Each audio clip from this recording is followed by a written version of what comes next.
Time and date एक ऐसा topic है जो आजकल हर एक एग्जाम में क्वेश्चन के फॉर्म में दिख रहा है। यूपीएससी, स्टेट पीसीएस, हर जगह टाइम एंड डेट से एक ना एक क्वेश्चन बन रहा है।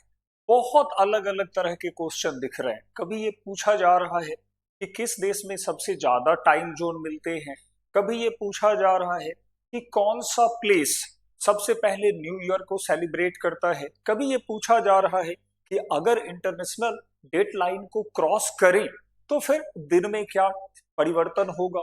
इसी तरह से यूपीएससी ने कुछ नए प्लेसेस को भी सामने रख दिया, जैसे अनाडिर और नोम के बीच में क्या डिफरेंस है टाइम का। तो ऐसे सारे क्वेश्चंस आज हम लोग सॉल्व करेंगे और इस टॉपिक को थोड़ा डिटेल में समझेंगे। ये जो टॉपिक है ये ज्योग्राफी बेसिक का टॉपिक है, लेकिन आमतौर पे इस पर कंटेंट अवेलेबल नहीं है और ये थोड़ा कॉन्सेप्चुअल टॉपिक हो जाता है। तो बहुत सारे बच्चे इस टॉपिक को देखकर ही सोचते हैं कि इसको छोड़ दें, लेकिन छोड़ने का कोई स्कोप हमारे पास नहीं होता है जब हम कॉम्पिटिटिव एग्जाम में पार्टिसिपेट करते हैं। तो चलते हैं वन बाय वन इस टॉपिक के डिटेल को थोड़ा समझें। देखो, आप जानते हो कि टाइम हमारे लिए प्राइसलेस है, बहुत महत्वपूर्ण है। बिना टाइम के तो हमारे जो दादा परदादा थे तो वो भी नहीं जिया करते थे।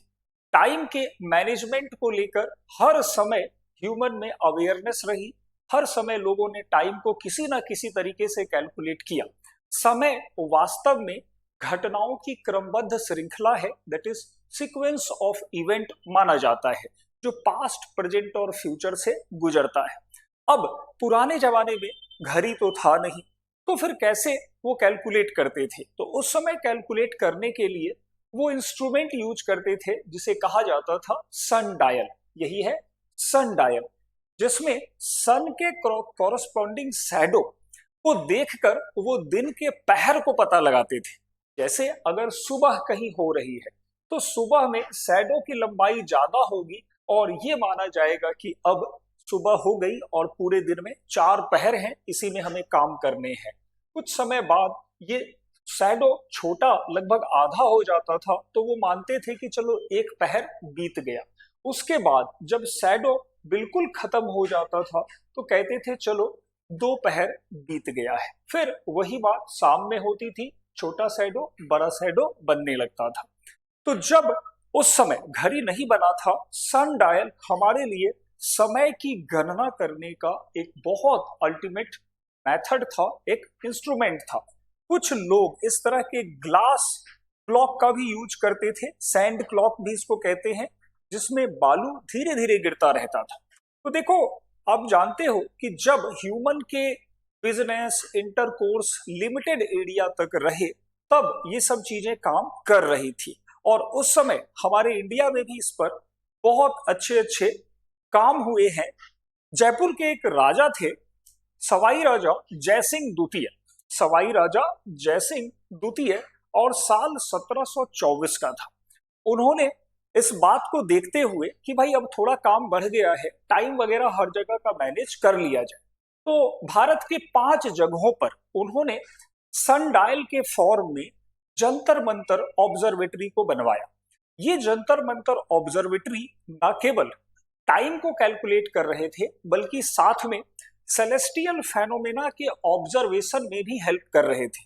जैसे इक्लिप्स या ग्रहण कैसे लगता है, कब लगेगा, इसी तरह से पोल स्टार का लोकेशन क्या है, ध्रुव तारा कहाँ पे लोकेटेड है, other celestial bodies like planet के क्या क्या लोकेशन है, ये सब कुछ इससे गणना हो रही थी। अगेन इन्होंने 5 जगहों पर इस तरह की ऑब्जर्वेटरी को लगाया भी, जैसे इनके होम टाउन जयपुर में, दिल्ली में जहां इनका बार बार आना जाना होता था, मथुरा में जो लॉर्ड कृष्णा की नगरी थी वहां पे इनका आना जाना होता था, अगेन महाकाल की नगरी उज्जैन में, और सबसे वाराणसी में जहां खुद महाकाल काशी में बैठे थे वहां पर लगाया। तो 5 जगहों पर लगाकर इन्होंने कुछ हद तक भारत में टाइम कैलकुलेशन में कुछ प्रयास अच्छे किए, कंट्रीब्यूशन दिया। लेकिन अब धीरे धीरे सिचुएशन चेंज हुआ। अब देखो ये स्थिति क्या बदल गई, तो लगभग 17th 18th सेंचुरी आते आते हमें वर्ल्ड का पूरा मैप मिल गया, पूरी दुनिया खोज ली। अब जो कामकाज था और एक इंटरकनेक्शन था वो भी बढ़ने लगा। बहुत सारे अंग्रेजों को लंदन से निकलकर दिल्ली पहुंचना पड़ता था, दिल्ली से जाकर सीधा वॉशिंगटन और न्यूयॉर्क जाना पड़ता था। बड़े कंफ्यूज थे वो। इतने बड़े जर्नी में हम कैसे ये पता करें कि आज सुबह निकलेंगे तो हम वॉशिंगटन डीसी में कब पहुंचेंगे, दिन में पहुंचेंगे, रात में पहुंचेंगे, समझ नहीं आ रहा था। अगेन टाइम, अब देखो सुबह और शाम का होना वो तो सन के पोजीशन पर डिपेंड करता है, और हर जगह पे सन का पोजीशन अलग समय में अलग दिखाई पड़ेगा। ये सारे प्रॉब्लम्स आ रहे थे, टाइम में कोई यूनिफॉर्मिटी या फिर कोई सिमिलरिटी नहीं बन रही थी। इस बात को लेकर पूरी दुनिया में एक इश्यू था, एक इंटरेस्ट था कि कुछ ना कुछ इस पे हम करेंगे। समय बदला, साल आया 1884, डेट को मार्क कर लेंगे 1884। ऐसे याद कर लेते हैं कि कांग्रेस की स्थापना के ठीक एक साल पहले 1885 में एस्टेब्लिशमेंट ऑफ कांग्रेस हुआ है, और कांग्रेस की स्थापना के ठीक पहले एक बहुत बड़ा कॉन्फ्रेंस कंडक्ट होता है Washington DC. Washington DC United state of America की कैपिटल है, और यहां पर दुनिया के जितने एस्ट्रोलॉजर थे वो आते हैं। उन्होंने बहुत सारा डिस्कशन किया और उन्होंने कहा कि देखो, टाइम को हम कैलकुलेट कर सकते हैं। कैसे कैलकुलेट कर सकते हैं? तो टाइम को हम कैलकुलेट कर सकते हैं लॉन्गिट्यूडनल, देशांतर रेखाओं के आधार पर। अच्छा, तो फिर बताओ ये कैसे कैलकुलेट होगा? तो इसी बात को लेकर इन लोगों ने कुछ थ्योरी और कुछ जो थे तो वो जो है वो एविडेंसेस देने स्टार्ट की। इन लोगों ने कहा कि देखो, हमारा अर्थ क्या है? तो एक स्फीयर है, एक गोला है। पृथ्वी क्या है? तो एक गोला है, एक स्फीयर है, जो वेस्ट से ईस्ट में रोटेट होती है, रोटेट होती है फ्रॉम वेस्ट टू ईस्ट, और पश्चिम से पूरब जाने में अर्थ को लगते हैं अबाउट 24 आवर, 24 घंटे लगते हैं। अब अगर हम पूरे अर्थ को कुछ लॉन्गिट्यूडनल लाइन से बांट दें तो उसी लाइन को हम कहते हैं देशांतर रेखाएं या लॉन्गिट्यूडनल लाइन। तो अगर हम अर्थ को कुछ इस तरह से डिवाइड करें तो हमारे पास देशांतर रेखाओं की एक पूरी श्रृंखला स्थापित हो जाएगी, चेन ऑफ लॉन्गिट्यूडनल लाइन आ जाएंगे। पूरे लॉन्गिट्यूडनल लाइन आखिर हो कितने सकते हैं? तो number of such a longitudinal line on earth would be 360, 360 देशांतर रेखाएं होती ही है। इनको पृथ्वी के केंद्र के सापेक्ष नापा जाता है, बनाया जाता है। अब क्या हुआ, तो यहां पर जो कॉन्फ्रेंस में लोग बैठे हुए थे, इन्होंने इस बात को रखा कि देखो, ऐसा है कि सूर्य की किरणें हर जगह पर एक साथ नहीं पड़ती है, बल्कि डायरेक्ट सनलाइट किसी एक लॉन्गिट्यूड पर किसी एक खास समय में पड़ेगा। जैसे ही धरती आगे घूमेगी तो यही सनलाइट अब दूसरी जगह पर फॉल करना स्टार्ट करेगा। तो अब बात यह है कि एक लॉन्गिट्यूड से दूसरे लॉन्गिट्यूड तक पहुंचने में कितना टाइम लग सकता है, थोड़ा इसको कैलकुलेट करते हैं। तो इन लोगों ने कैलकुलेट किया कि देखो 24 आवर है, और अगर इसको मिनट में ले जाए तो ये 24:60 मिनट हो जाएगा, और अगर इसको हम 360 डिग्री से डिवाइड कर दें तो हमारा जो रिजल्ट होगा वो टाइम को बता देगा। ऐसा ही उन्होंने किया, डिवाइड किया, 6 आ गया, और 6 से 4 जा 24 हो गया। तो 4 मिनट का इनको एक रिजल्ट आ गया। 4 मिनट। एक देशांतर रेखा पार करने में सूर्य की किरणों को लगता है 4 मिनट, और धरती पर टोटल है 360 डिग्री, मतलब 24 घंटे में सूर्य की किरणें धीरे धीरे धीरे धीरे अलग अलग देशांतर पर पहुंचती है। आप इसको ऐसे भी समझ सकते हो, इस ग्लोब के थ्रू। जो अपना ग्लोब है, अगर इसको देखें तो मान लेते हैं यहां पर अपना सन है, ठीक है। तो सन रे जो फॉल करेगा वो पहले यहां फॉल करेगा, फिर जैसे जैसे धरती घूमते रहेगी वैसे वैसे दूसरी जगहों पर ये जाता रहेगा। धरती घूमती रहेगी और अलग अलग जगहों पर ये अलग अलग टाइम में दिन बनाता रहेगा। अब ये बात जो थी, इन लोगों ने 1884 में सामने रखी। इसको कहा जाता है इंटरनेशनल मेरिडियन कॉन्फ्रेंस। इस कॉन्फ्रेंस में एक और बात सामने आई कि अगर हम किसी एक प्लेस को या एक लोकेशन को आधार मान ले तो ये जो 24 घंटे का डिफरेंस है धरती के सबसे पूर्वी भाग और सबसे पश्चिमी भाग के बीच का 24 घंटे का, ये बड़े आसानी से कैलकुलेट हो जाएगा। ये बात सबको पसंद आई कि हाँ भाई, दिन तो 24 घंटे की होती है, अगर दिन मान लिए 24 घंटे का तो टाइम अलग अलग हम निकाल सकते हैं। यही बात हुई और इन लोगों ने कहा कि देखो भाई, ऐसा है कि जो लॉन्गिट्यूडनल लाइन, यहां पे पहले छोटा कर लेते हैं, कि जो लॉन्गिट्यूडनल लाइन हमारे ग्रीनविच ऑब्जर्वेटरी, मतलब लंदन के लोकेटेड ग्रीनविच ऑब्जर्वेटरी से पास करेगी, हम उसको कहेंगे प्राइम मेरिडियन, प्रधान मध्याह्न रेखा। अब इसी के बेस पर, इसी के टाइम के बेस पर हम जो है वो पूरा का पूरा दुनिया का टाइम तय करेंगे।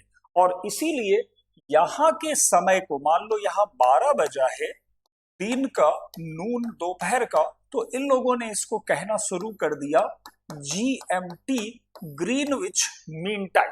ठीक है। अब कि इससे दूसरे देशों के टाइम को कैसे कैलकुलेट किया गया, ये बड़ा इंटरेस्टिंग था।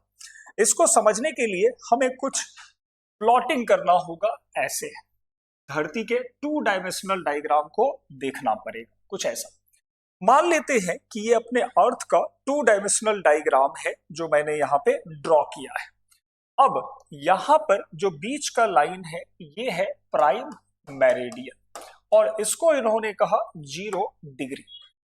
अब 0 डिग्री पर अगर टाइम हो रहा है दोपहर का 12 नून, तो इस कॉन्फ्रेंस में, जिसे IMD conference, international meridian conference कहते हैं, उसके आधार पर तय हुआ कि देखो, लॉन्गिट्यूड के बेस पर हम जो ईस्टर्न हेमिस्फीयर है, पूर्वी गोलार्ध है, उसके टाइम को अलग रखेंगे और जो वेस्टर्न हेमिस्फीयर है, पश्चिमी गोलार्ध है, उसके टाइम को अलग देखेंगे। कैसे? तो जो ईस्ट में होगा उसको हम लोग टाइम उसमें ऐड ऑन करते जाएंगे, जोड़ते जाएंगे, और जो पश्चिम में होगा वहां पर इससे टाइम घटाते जाएंगे, माइनस करते चले जाएंगे। तो कुल मिला के हमारे पास जो टोटल 24 घंटे का स्ट्रेच है वो मिल जाएगा। मतलब रात के अगर हम बात करें तो यहां अगर दोपहर का 12 बजा है तो यहां पर अब दोपहर के 12 बजे के बाद रात का 12 बज रहा होगा, नाइट हो रहा होगा, और इधर जो है वो मॉर्निंग हो रही होगी 12 बजे की। ऐसे समझो, मॉर्निंग हो रही है 12 बजे की, वही है 12 बजे रात, 12 बजे दिन, वही हो रहा है। 24 घंटा पूरा हो रहा है। मतलब अगर मान लेते हैं कि मंडे है तो ये पूरा मंडे का स्ट्रेच है, रात के 12 बजे से, सुबह के 12 बजे से लेके रात के 12 बजे तक 24 घंटे का मंडे। अब ये कैसे वर्क कर रहा था?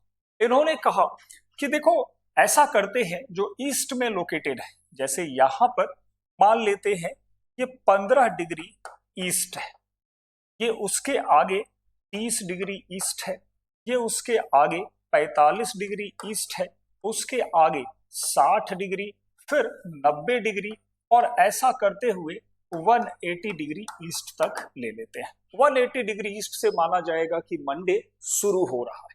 ठीक है।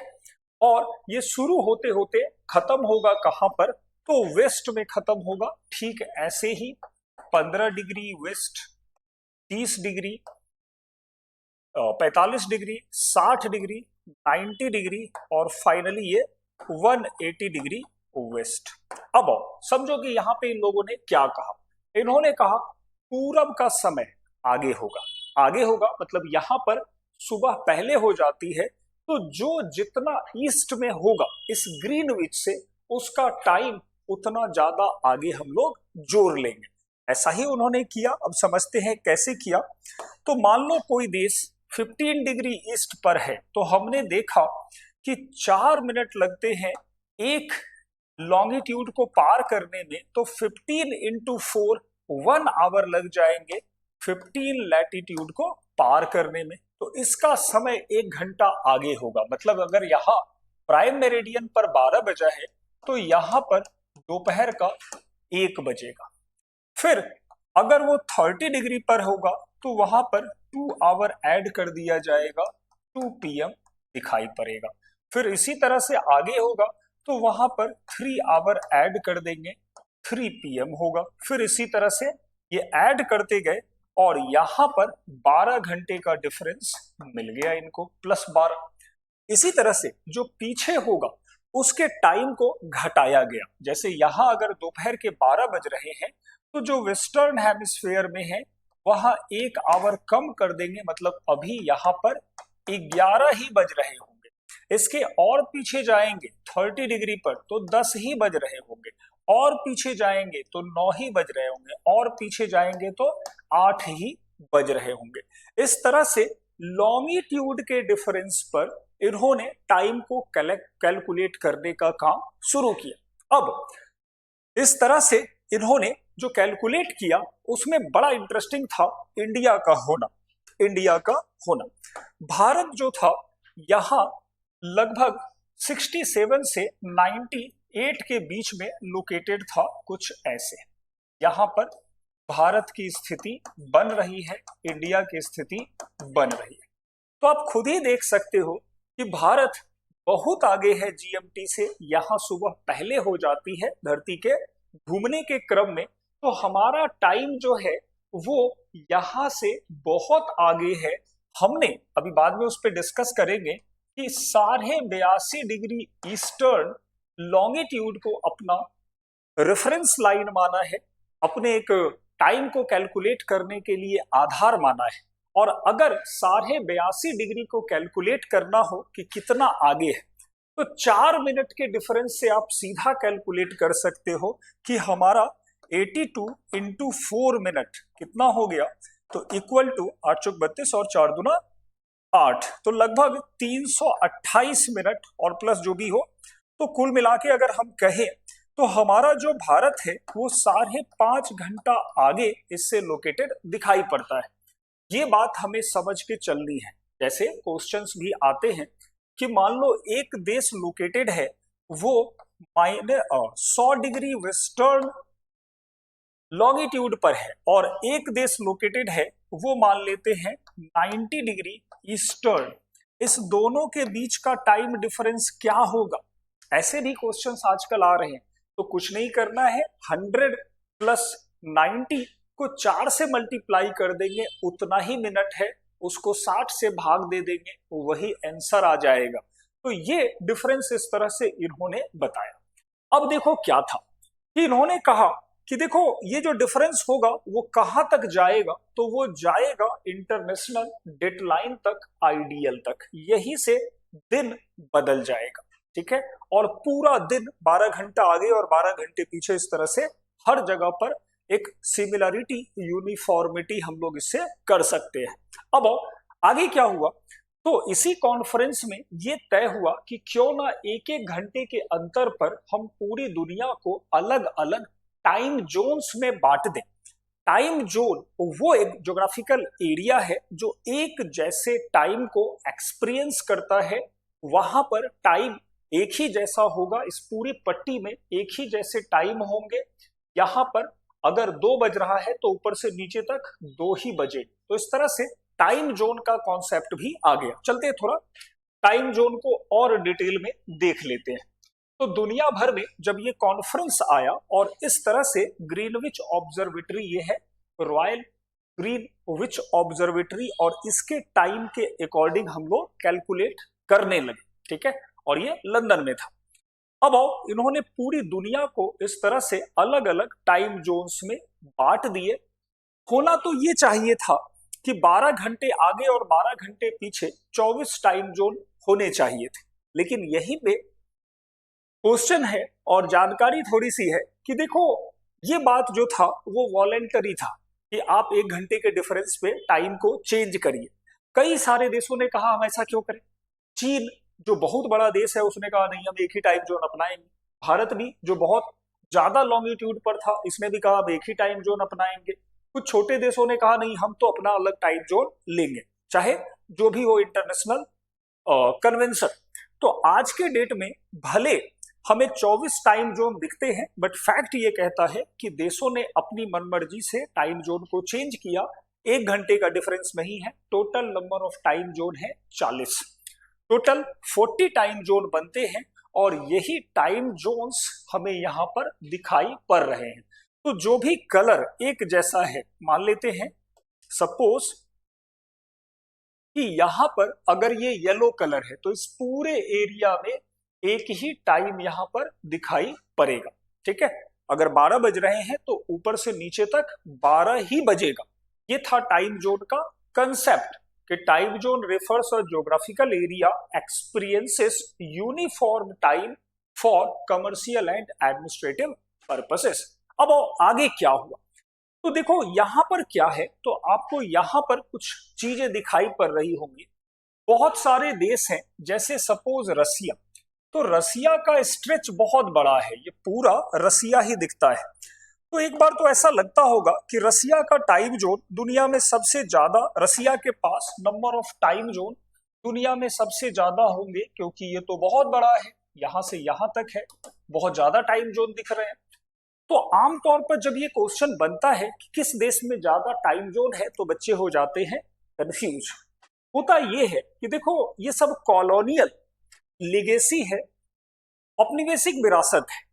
यहाँ एक छोटा सा देश है फ्रांस, यूरोप का, और फ्रांस की जो टेरिटरी है वो अलग अलग जगहों पर दिखाई पड़ती है। हर एक कॉन्टिनेंट में फ्रांस फैला हुआ है। तो फैक्ट ये कहते हैं कि दुनिया में सबसे ज्यादा टाइम जोन अगर किसी देश के पास है तो वो है फ्रांस। ठीक है, सबसे ज्यादा टाइम जोन वाला देश अगर कोई है तो वो है अपना फ्रांस। आओ चलते थोड़ा लिस्ट को देख लेते हैं तो और ज्यादा क्लैरिटी बनेगी, ये क्वेश्चन का पार्ट। तो सबसे ज्यादा टाइम जोन वाला देश है फ्रांस, जहां पे 12 से 13 टाइम जोन आ रहे हैं। 12 टाइम जोन तो ऑफिशियली है, 13वां टाइम जोन जोड़ा जाता है अंटार्कटिका को लेकर। ठीक है, अगेन इसके बाद जो 11 टाइम जोन के साथ आते हैं तो यूनाइटेड स्टेट ऑफ अमेरिका मतलब यूएसए और दूसरा रसिया, इन दोनों के पास 11-11 टाइम जोन है। ये क्वेश्चन बीपीएससी और यूपीएससी में तो मैं देख चुका हूं, अदर कंपटीशन में भी आते रहते हैं। 9 टाइम जोन के साथ ऑस्ट्रेलिया, यूनाइटेड किंगडम दिखाई पड़ते हैं। 6 टाइम जोन कनाडा में है, 5 टाइम जोन डेनमार्क में है ग्रीनलैंड को लेके, 4 टाइम जोन न्यूजीलैंड में दिखते हैं, चिली में दिखता है, मैक्सिको में दिखता है और ब्राजील में दिखता है। इसका स्क्रीनशॉट ले लेंगे और इस पूरे को बहुत अच्छे से नोट्स बना लेंगे ताकि एग्जाम में दिक्कत ना हो। ये पूछा गया क्वेश्चन है, बार बार पूछता है। 3 टाइम जोन वाले में चिली है, इंडोनेशिया है, किरिबाती, पोर्तुगाल। 2 टाइम जोन में बहुत सारे देश आ रहे हैं। 1 टाइम जोन में हमारा इंडिया भी है और चाइना भी है। हमारे यहाँ पर एक ही टाइम जोन यूज होता है, despite the fact A stretch of India is vast. Bharat का विस्तार ज्यादा है, लेकिन हमारी गवर्नमेंट ने कहा ज्यादा टाइम जोन रखेंगे तो दिक्कत हो जाएगी, घड़ी बार बार मिलाना पड़ेगा, आगे पीछे चीजें हो जाएंगी। तो बहुत सारे देश एक ही टाइम जोन लेके चलते हैं, जिसमें Ukraine, India, Japan, Italy, Spain, south Korea वगैरह सब दिखते हैं। अब आते हैं थोड़ा सा आगे कि टाइम का तो चेंजेस समझ में आ गया कि टाइम को लॉन्गिट्यूड के अकॉर्डिंग सेट किया गया है। जो जिस लॉन्गिट्यूड पर होगा वहीं से कैलकुलेट हो जाएगा। मान लो कोई 20 डिग्री ईस्ट में है तो 0 डिग्री प्राइम मेरिडियन से 4 मिनट गुना करेंगे, मतलब 80 मिनट का डिफरेंस मिलेगा। और 1 घंटा 20 मिनट आगे होगा अगर कोई 20 डिग्री ईस्ट में लोकेटेड है। अब टाइम के बाद जो दूसरा चेंज है वो है डेट का चेंज। या आखिर डेट कैसे बदलेगा, इसका क्या मैकेनिज्म हो सकता है। तो यहां पर इसी कॉन्फ्रेंस में ये डिसाइड हुआ कि डेट को चेंज करने के लिए हम अर्थ के एक ऐसे पॉइंट को खोजेंगे जहां पर किसी भी देश की टेरिटरी गुजरती हुई नहीं हो। अगर गुजर रही होगी तो लाइन को थोड़ा टेढ़ा मेढ़ा कर लेंगे। इसी लाइन को कहा जाता है इंटरनेशनल डेट लाइन। ये है इंटरनेशनल डेट लाइन, जो कुछ टेढ़ा मेढ़ा दिखाई पड़ता है और ये गुजरता है पैसिफिक ओशियन से। अब क्वेश्चन ये है कि ये टेढ़ा मेढ़ा पहले क्यों है? क्योंकि जो बीच के देश छोटे छोटे आ रहे थे, उन देशों में दिक्कत ना हो। दो टाइम जोन होने से एक आध घंटे का अंतर पड़ जाएगा, और आप सोचो अगर कोई मैच आ रहा होगा तो एक जगह 1 घंटे पहले आएगा, एक जगह 1 घंटे बाद आएगा। तो ये सारी चीजें दूर करनी थी, इसीलिए ये हुआ। अब आते हैं इंटरनेशनल डेट लाइन क्या है और कैसे काम करता है। तो देखो, इंटरनेशनल डेट लाइन एक्चुअली कोई स्ट्रेट लाइन नहीं है, बल्कि ये लगभग 180 डिग्री ईस्ट और 180 डिग्री वेस्ट, दोनों लाइन जब एक जगह आते हैं, उसी लाइन के आसपास के रीजन्स के साथ ये ड्रॉ कर दिया गया। 180 डिग्री ईस्ट और 180 डिग्री वेस्ट लॉन्गिट्यूडनल लाइन के साथ ये गुजरता है। अब दूसरी बात ये रही कि ये जो डेट लाइन है, ये बहुत सारी जगहों से गुजरता है। ये ऊपर का जो पार्ट है वो बेरिंग स्ट्रेट कहलाता है, बीच में पूरा पैसिफिक ओशियन है और बाकी चीज है। अब कहानी ये है कि ये इंटरनेशनल डेट लाइन कोई लेजिटिमेट लाइन नहीं है, मतलब इसकी कोई वैधानिक अस्तित्व तो नहीं है, बल्कि ये एक तरह से एक कस्टम है जिसको लोगों ने एक्सेप्ट किया कि हाँ भाई, इसको करेंगे तो हमको करने में सुविधा होगी। दिन की शुरुआत एग्जैक्टली डेट लाइन के वेस्ट से होती है। यहां से नया न्यू डे जो है वो स्टार्ट होगा। यहां से भी हो सकता है, यहां से भी, क्योंकि ये टेढ़ा गया हुआ है। तो दिन की शुरुआत डेट लाइन के वेस्ट से होती है, मतलब सुबह का 12 बजे, 12:01 कर लो तो ज्यादा क्लैरिटी होगी कि सुबह मॉर्निंग जो होगा वो एग्जैक्टली यहां से शुरू होगा। और ऐसे मान लो मंडे है तो मंडे यहां से स्टार्ट होगा और कुछ इस तरह से वो चलता हुआ फिर से घूम के यहां पहुंचेगा इस तरफ। जैसे ही अब कोई इधर से पार करेगा इसको, अब उसको नया दिन ट्यूसडे मिल जाएगा, ट्यूसडे उसको मिल जाएगा। तो दिन की शुरुआत अंतरराष्ट्रीय तिथि रेखा इंटरनेशनल डेट लाइन के वेस्ट से होती है और फिर वो दिन पूरा चलता रहता है, और जैसे ही इसको पार करेंगे नया डेट आ जाएगा। तो मंडे कुछ इस तरह से रहेगा, यहां पर रात के 11:59 तक का टाइम यहीं पर रहेगा, दिन यहीं से बदलेगा। अब देखो क्वेश्चंस किस तरह से आते हैं। तो प्रैक्टिकल क्वेश्चन यूपीएससी यहां पे कई बार पूछ देता है कि सपोज कोई आदमी पश्चिम से पूर्व, अब अगर एब्सोल्यूट डायरेक्शन ले तो पश्चिम वेस्ट ये है और ईस्ट ये है, तो क्या चेंज आएंगे अगर वो इसको क्रॉस कर जाए। तो पश्चिम से पूर्व अगर करेगा क्रॉस तो उसको एक दिन घटाना पड़ जाएगा, वो ट्यूसडे से चलेगा तो उसको मंडे ही मिलेगा अगर वो वेस्ट टू ईस्ट इसको क्रॉस करता है। ऐसा कई जगहों पर होता है, कई जगहों पर होता है। कुछ एग्जाम्पल लेते हैं यहां पर। देखो, यही क्वेश्चन यूपीएससी में भी आया कि अगर हम देखें यहां पर एनाडिर है और यहां पर नोम है, तो नया दिन एनाडिर एक्सपीरियंस करेगा और पुराना दिन नोम एक्सपीरियंस कर रहा होगा। हो सकता है एनाडिर में ट्यूसडे बन रहा हो और पिछला जो मंडे है वो आज एक्सपीरियंस कर रहा हो नोम। तो जब डेट लाइन को क्रॉस करते हैं तो ईस्ट में एक दिन पीछे मिलेगा, वेस्ट में एक दिन आगे मिलेगा। सबसे कमाल तो यहां पे है कि दो छोटे छोटे आइलैंड है यहां पे बेरिंग स्ट्रेट, दो छोटे छोटे आइलैंड है जिनका नाम है little Diomede island and big Diomede island. दोनों आइलैंड में देखो तो एक टेरिटरी है रसिया की और एक टेरिटरी है यूएस की। लगभग 30 किलोमीटर का डिफरेंस है, लेकिन एक नेक्स्ट डे एक्सपीरियंस करता है, मतलब इसका ट्यूसडे हो सकता है और इसका मंडे हो सकता है। तो इस तरह से डेट लाइन का कंसेप्ट है और डेट लाइन चेंज होते हैं। बिल्कुल इसी तरह से मंडे पिछला दिन संडे सब्सट्रैक्ट कर देंगे, पीछे जाएंगे और उधर जाएंगे तो ऐड होता चला जाएगा। अब आते हैं कि भाई डेट लाइन इतना बड़ा है तो एग्जैक्टली सबसे पहले नया दिन कहां से शुरू होता है, आते देख लेते हैं थोड़ा सा। एग्जैक्टली नया दिन कहां से शुरू होता है, चलेंगे हम लोग पहले इस लाइन के कर्व को देखें तो ये ज्यादा क्लियर हो जाएगा कि देखो आप इस पूरे डेट लाइन में तो यहां लगभग इस एरिया में पैसिफिक ओशियन में ये ईस्ट की ओर ज्यादा गर्म हुआ है, कुछ ऐसे। तो सबसे पहले जो नया दिन एक्सपीरियंस करेगा वो तो एक्स ही करेगा ना। और ये कंट्री जो है उसका नाम है किरीबती। किरीबती एक कंट्री है जो ओसेनिया का पार्ट है। ओसेनिया मतलब कि ग्रुप ऑफ आइलैंड का पार्ट है।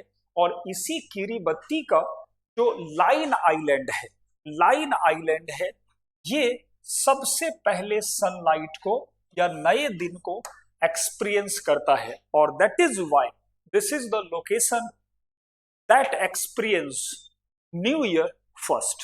सबसे पहले नया साल यही मनाता है, लाइन आइलैंड। ऐसे याद कर लेंगे, किरीबती अगरबत्ती, अगरबत्ती दिखा के नया साल को मना रहे हैं। लेकिन यही इंटरेस्टिंगली आप देखो, यूएस का कुछ ऐसा टेरिटरी है, बेकर और हॉलैंड। बेकर और हॉलैंड ये दोनों यहीं पर लोकेटेड हैं, बट वो टाइमलाइन के उस पार हैं। और इसीलिए यहां पर न्यू ईयर सबसे लास्ट में आता है, बेकर और हॉलैंड में। तो बेकर से याद रख ले बेकार, और बेकार में सबसे लास्ट में ये आता है न्यू ईयर। तो इस तरह से काम करता है अपना डेट लाइन। और ये कुछ फैक्ट। अब आओ एक और चेंजेस हुआ, एक और चेंज दिखा, वो दिखा 1972 में। अब इसमें क्या चेंज हुआ, तो पहले तो हम लोग जीएमटी कह रहे थे, ग्रीनविच मीन टाइम, मतलब ग्रीनविच के टाइम के अकॉर्डिंग कैलकुलेट कर रहे थे 1972 में। अब लोगों ने कहा कि नहीं भाई इसका नाम चेंज करो, ग्रीनविच का जैसा कुछ ठीक नहीं लग रहा है। तो 1972 में GMT renamed as UTC. UTC का मतलब हो गया यूनिवर्सल टाइम कोऑर्डिनेट। पूरी दुनिया के लिए अब कोऑर्डिनेट यूटीसी बनेगा। यूटीसी वही है जो जीएमटी था, बस इसका नाम बदल दिया गया, यूटीसी हो गया। अब थ्योरेटिकली तो होना चाहिए था, जो टाइम जोन है, जो यूटीसी है, वो लगभग 24, 12 इधर और 12 इधर। लेकिन प्रैक्टिकली अगर देखें तो यहां पर बहुत अंतर है। यूटीसी थोड़ा 12 और 14 का, 12 और 12 का अंतर नहीं लेता है, बल्कि 14 ईस्ट तक जाता है, +14 तक जाता है, 14 घंटे प्लस तक। इसका रीजन था किरीबाती का ये मानना कि हम ऑस्ट्रेलिया के पास हैं तो हमको कामकाज में दिक्कत हो जाएगी, टाइम एक दिन आगे पीछे करेंगे तो हमारे काम में दिक्कत होगी। तो यूटीसी 14 भी एग्जिस्ट करता है, जो दिखाई पड़ता है हमें किरीबाती में, और जबकि 12 वही बेकर में। और इस तरह से टाइम जोन का ये पूरा कंसेप्ट है। आपके लिए एक होमवर्क है कि देखो आप ऐसे कंट्री को पहचानो जिसका जो टाइम है, जो जोन है, वो ग्रीनविच के जैसा दिखाई पड़ता है, वो उसी टाइम को फॉलो करता है जो ग्रीनविच फॉलो करता है। लाइक यूके, आइसलैंड, माली, मारूटियाना, बाकी घाना। लेकिन यहीं पर मोरक्को, स्पेन, फ्रांस, अल्जीरिया ये टाइम जोन को फॉलो नहीं करता है। यही पहचानना है कि भारत वाले टाइम जोन को कौन कौन फॉलो कर रहा है। लाइक भारत वाले टाइम जोन को देखो तो हमारा ही पूरा देश फॉलो कर रहा है। और श्रीलंका चेंज करता रहता है। पाकिस्तान हमसे आधा घंटा पीछे है, सब दिन पीछे ही रहेगा, अभी तो आधा घंटा ही है और पीछे हो जाएगा। चलो, तो इस तरह से ये कुछ काम है जो करने हैं। अब बात आई इंडिया के आईएसटी टाइम के डिटर्मिनेशन की। तो हमने टाइम को जो डिटरमाइन किया वो हमने एग्जैक्टली नहीं किया, ये ब्रिटिशर्स थे। तो जब ये कॉन्फ्रेंस हुआ 1884 में, उसके बाद ये मैसेज स्प्रेड हुआ पूरी दुनिया में कि भाई अपने टाइम को आप सही करो और उसी के अकॉर्डिंग हम लोग भी चलेंगे। तो ये बात पहुंची उस समय के ब्रिटिश गवर्नमेंट के पास, और ब्रिटिश गवर्नमेंट ने इस पर थोड़ा सोचा, टाइम लिया।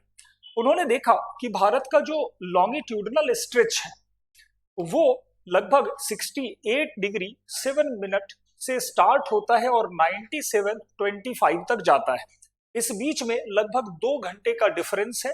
30 लॉन्गिट्यूड है, तो 30 को अगर हम 4 से मल्टीप्लाई करें तो 120 मिनट आते हैं, जो कि 2 घंटा बता रहे हैं।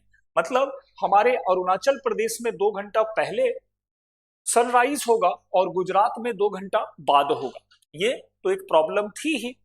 अब अंग्रेज ये सोच रहे थे कि अगर हम ये 2 घंटा को मैनेज करें तो हमारे पास दो टाइम जोन बनाने पड़ेंगे, एक में 1 घंटा आगे होगा और एक में 1 घंटा पीछे होगा। अंतर 1 घंटे का साफ दिख रहा था, 2 घंटा 1 घंटा। अब इस काम को अगर करते तो दिक्कत क्या थी? तो देखो, करते तो हमें बहुत सारे प्रॉब्लम्स फेस करने पड़ते। जैसे मान लो कहीं से ट्रेन खुली 10 बजे, जैसे ही ये टाइम जोन को पार करी फिर से उसे 1 घंटा जोड़ना या घटाना पड़ता। क्रिकेट का मैच टेलीकास्ट हो रहा है, इधर 1 घंटा पहले हो जाता, इधर 1 घंटा बाद में आता।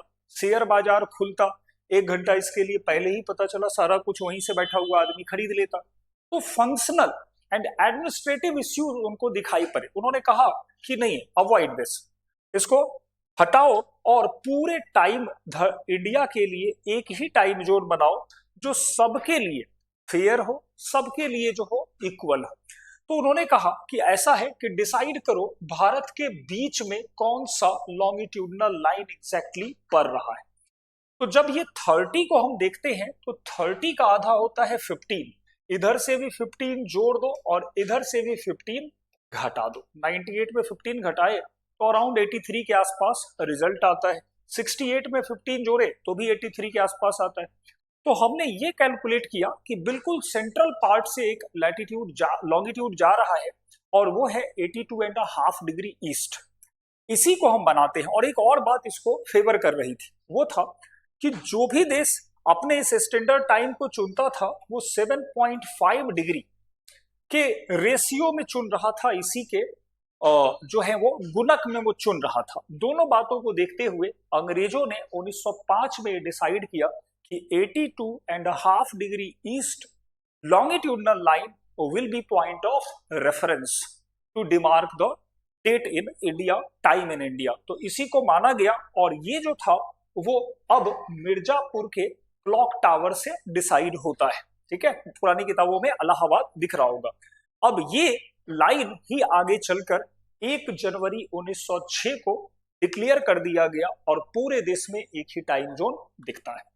आगे चलकर देश आजाद हुआ 1974 में, यही लाइन हमारा डिसाइड था, उसी को हमने एक्सेप्ट कर लिया IST, इंडियन स्टैंडर्ड टाइम में। तो अब भारत में कहीं भी रहो एक ही घड़ी चलता है, आगे पीछे करने की जरूरत नहीं है क्योंकि हमारा टाइम इसी IST से डिसाइड होता है। एग्जाम में क्वेश्चन पूछता है कि IST एग्जैक्टली कितने स्टेट से पार करता है? तो ये स्टेट 5 हैं, उत्तर प्रदेश, यूपी, MP, छत्तीसगढ़, ओडिशा और आंध्र प्रदेश। इन्हीं 5 स्टेट से ये गुजरता है। तो ये पूरा डिटेल है जो हमें टाइम एंड डेट के साथ ध्यान में रखना चाहिए। क्वेश्चन भर भर के हैं, यूपीएससी प्रीलिम्स में भी ये काम आएगा, दूसरे कॉम्पिटिटिव एग्जाम में भी ये काम आएगा।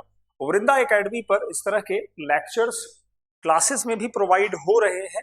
तो अगर क्लास ज्वाइन करना है तो अभी DSSB का असिस्टेंट सेक्शन ऑफिसर का एक पूरा बैच यहाँ पे चल रहा है, CAPF की बैच चल रही है, ऑनलाइन मोड अलग है, ऑफलाइन लक्ष्मी नगर में चल रही है। यूपीएससी का भी कोर्स ऑनलाइन ऑफलाइन दोनों चल रहा है, जहाँ पे ज्योग्राफी मैं खुद ही पढ़ाऊंगा और पॉलिटी, IR, बाकी के सब्जेक्ट एक्सपर्ट आएंगे जो आपको इसके बारे में डिटेल बताएंगे। ठीक है, नंबर यहाँ पे लिखे हुए हैं, डिटेल क्लास का पता कर सकते हैं। तो all the best all of you. सारे फैक्ट्स को दिमाग में रखें, नोट्स बना लें, क्योंकि एग्जाम में आने की प्रोबेबिलिटी बहुत ज्यादा है। जहां पे पेन रखा हुआ है वो प्रीवियस ईयर क्वेश्चन है। ठीक है, तो ये मान के चलो जितना बताया गया है आप बस उसको ये कर लो वेरिफिकेशन के लिए कि बस सर्च कर दो UPSC PYQ on time zone, UPSC PYQ on IDN, खुद ही आपको ये पता चलेगा कि कितना एक्यूरेट आपने इस सेशन को अटेंड किया, क्या क्या चीजें आप सॉल्व कर पा रहे हो। ठीक है, all the best all of you, thanks for watching. कोई डाउट और क्वेरीज हो तो you may right in comment box.